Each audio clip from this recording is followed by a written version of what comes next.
Direction Montpellier maintenant, où des tensions règnent depuis la mort d'un adolescent renversé par une voiture le soir de la demi-finale du mondial. Aymen avait 14 ans. Aujourd'hui, une cérémonie d'hommage était organisée dans son collège. Le chauffard qu'il a écrasé mercredi a été identifié, mais reste toujours activement recherché.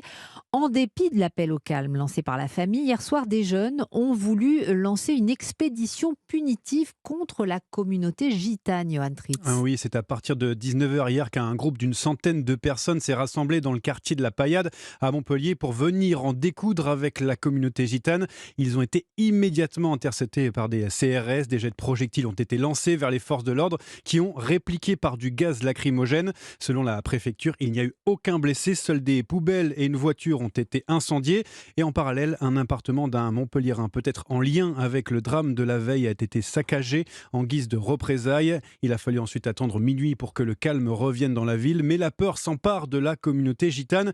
Fernand Maraval, son porte-parole, s'est rendu à la préfecture cet après-midi pour tenter d'apaiser les tensions.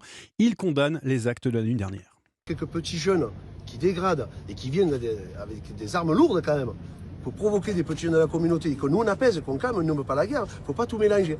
Voilà.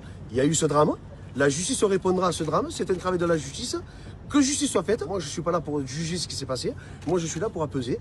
Et selon lui, plusieurs familles gitanes ont préféré fuir, craignant pour leur sécurité. Et surtout que les tensions sont attisées sur les réseaux sociaux avec de nombreux appels à la vengeance. Pour éviter tout nouveau débordement, 160 CRS ainsi que de nombreuses unités de la BAC vont être déployées dans des points stratégiques de la ville. Johan Tritz, le conducteur de la voiture qui donc est issu de cette communauté gitane, et je vous l'ai dit, introuvable malgré l'important dispositif policier pour tenter de le rattraper.